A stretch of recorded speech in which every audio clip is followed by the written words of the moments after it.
Hello everyone, this video is very much important for all the CA foundation students जिनका exam जनवरी 26 में होने वाला है। सो इस वीडियो में I am going to share some of the analysis of business law examination. जैसा कि आप लोग जानते हो, आपके बिजनेस लॉ एग्जामिनेशन में टोटल 7 चैप्टर्स हैं। उनका वेटेज भी मैंने साइड में लिख के रखा है, आप लोग देखो। इंडियन रेगुलेटरी फ्रेमवर्क आपका 6 मार्क्स का होगा। इंडियन कॉन्ट्रैक्ट एक्ट आपका 32 मार्क्स का आएगा। Sales of goods act 21 marks का। इंडियन पार्टनरशिप एक्ट 20 मार्क्स का। एलएलपी 6 मार्क्स का एंड कंपनीज एक्ट 21 मार्क्स का। नेगोशिएबल इंस्ट्रूमेंट एक्ट 14 मार्क्स का। अगर आप टोटल देखो तो टोटल पेपर आपका 120 मार्क्स का बनेगा, जिसमें से आपको अटेम्प्ट 100 मार्क्स का करना है। टोटल एग्जाम में आपके 6 क्वेश्चंस आएंगे, हर क्वेश्चन 20 मार्क्स का होगा, जिसमें से क्वेश्चन नंबर 1 आपका कंपलसरी है, सभी को अटेम्प्ट करना है। और कुछ बाकी के जो 5 क्वेश्चन बचेंगे उसमें से आपको कोई 4 क्वेश्चंस करने हैं। सबसे पहले आपका क्वेश्चन नंबर 1 में इंडियन कॉन्ट्रैक्ट एक्ट होगा, कंपनीज एक्ट होगा और पार्टनरशिप होगा, ठीक है। कॉन्ट्रैक्ट एक्ट में एक 7 मार्क्स का क्वेश्चन आएगा, केस स्टडी बेस्ड होगा। कंपनीज एक्ट 7 मार्क्स का आएगा, वो भी केस स्टडी होगा। और पार्टनरशिप एक्ट 6 मार्क्स का आएगा, जिसमें से वो थ्योरी क्वेश्चन होगा। ये क्वेश्चन आप सबके लिए कंपलसरी होता है, तो ये तो आपको करना ही करना है। अब बाकी के जो 5 क्वेश्चन बचेंगे उसमें से आपको कोई भी 4 करने हैं। इनका भी फॉर्मेट आप देख लो। क्वेश्चन 2 में आपका सेल्स ऑफ गुड्स एक्ट होगा, कंपनीज एक्ट होगा और एलएलपी होगा। सेल्स ऑफ गुड्स 7 मार्क्स का case study, companies act 7 marks की थ्योरी, एलएलपी 6 मार्क्स का थ्योरी, ठीक है। Question number 3, Indian partnership act 7 marks का case study, companies act 7 marks की case study, Indian contract act 6 marks की थ्योरी।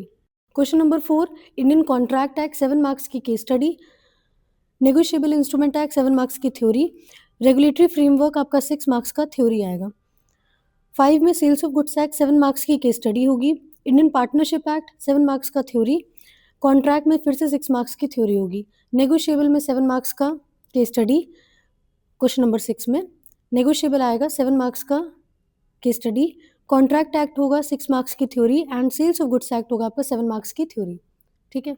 मैंने इस पूरे पेपर पैटर्न की समरी बना रखी है, आप लोग देखो। इंडियन रेगुलेटरी फ्रेमवर्क आपका 6 मार्क्स का आएगा और ये क्वेश्चन नंबर 4 का सी पार्ट होगा, ठीक है। ये थ्योरी क्वेश्चन होगा, मैंने ऊपर टी लिख के रखा है, टी का मतलब थ्योरी और सी का मतलब केस स्टडी।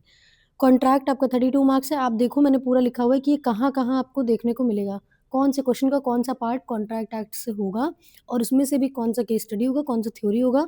मैंने सब कुछ ऊपर लिख के रखा हुआ है, आप लोग देख लो। पूरा पीडीएफ आपको डिस्क्रिप्शन में मिल जाएगा, आप वहाँ से डाउनलोड कर लेना। सो नेक्स्ट पॉइंट इज़ आप लोगों को रिवाइज़ कैसे करना चाहिए। मेरे अकॉर्डिंग सबसे पहले आपको इंडियन रेगुलेटरी फ्रेमवर्क पढ़ना चाहिए, क्योंकि पूरे पेपर में इसका सिर्फ एक ही क्वेश्चन आना है, दैट इज़ 4 का सी पार्ट, और वो भी 6 मार्क्स का आएगा थ्योरी क्वेश्चन, ठीक है। और ये टॉपिक बहुत ईज़ी है, इसमें आपको मुश्किल से 6-7 पेजेस पढ़ने हैं और पूरी थ्योरी आपकी कवर हो जाएगी। उसके बाद आपको कंपनीज़ एक्ट करना चाहिए, फिर एलएलपी, फिर पार्टनरशिप, फिर negotiable, then sales of goods act and last में आपको कॉन्ट्रैक्ट एक्ट करना चाहिए। इसका रीज़न भी है, बिकॉज़ देखो कॉन्ट्रैक्ट एक्ट में आपकी टोटल 9 यूनिट्स हैं और बाकी चैप्टर्स में, जैसे कि आप जानते हो, इंडियन रेगुलेटरी फ्रेमवर्क अपने में ही बस एक छोटा-सा चैप्टर है 12 पेजेस का। पार्टनरशिप में आपकी 3 यूनिट हैं, जिसमें से पहली यूनिट बहुत ईज़ी है, थर्ड यूनिट बहुत ईज़ी है। थोड़ा-सा अगर ध्यान देने की ज़रूरत है तो वो आपको सेकंड यूनिट में ध्यान देना पड़ेगा। और अगर टोटल बात करें तो सिर्फ 48 पेजेस आपको पढ़ने हैं, ठीक है? और उसके बाद एलएलपी में भी एक सिंगल चैप्टर है, इसमें भी कोई फर्दर यूनिट्स नहीं, आपको बस मुश्किल से 15 पेजेस पढ़ने हैं और ये टॉपिक तैयार हो जाएगा। कंपनीज़ एक्ट भी एक सिंगल चैप्टर है, इसमें 39 पेजेस आपको टोटल पढ़ने हैं। और नेगोशिएबल में आपको टोटल 24 पेजेस पढ़ने हैं, ये भी एक सिंगल ही चैप्टर है, इसमें कोई यूनिट नहीं है। लास्ट में आपको सेल्स ऑफ गुड्स एक्ट करना चाहिए, जिसमें आपकी 4 यूनिट्स हैं, टोटल आपके 55 पेजेस हैं। तो आप देखो कॉन्ट्रैक्ट एक्ट में अगर आप कॉन्ट्रैक्ट पहले पढ़ना चाहते हो तो उसके लिए आपको 9 यूनिट्स पढ़नी पड़ेंगी, 164 पेजेस आपको टोटल पढ़ने पड़ेंगे। बट अगर आप बाकी टॉपिक्स देखो तो आपको केवल 193 पेजेस पढ़ने हैं और आपका पूरा, मतलब आप देखो 32 मार्क्स का सिर्फ कॉन्ट्रैक्ट आता है और बाकी रिमेनिंग का तो आपका बाकी एक्ट ही आते हैं ना।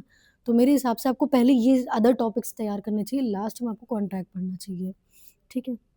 एंड लास्टली आगे अब जो भी वीडियोज़ आएँगी उनमें हम लोग प्रीवियस ईयर क्वेश्चंस सॉल्व करेंगे। आज तक जितने भी सीए फाउंडेशन के अटेम्प्ट हुए हैं उनमें जो भी प्रीवियस ईयर के क्वेश्चंस हैं हम लोग उनको सॉल्व करेंगे। टोटल आपके 7 चैप्टर्स हैं। हर चैप्टर का individual video I will upload on this channel.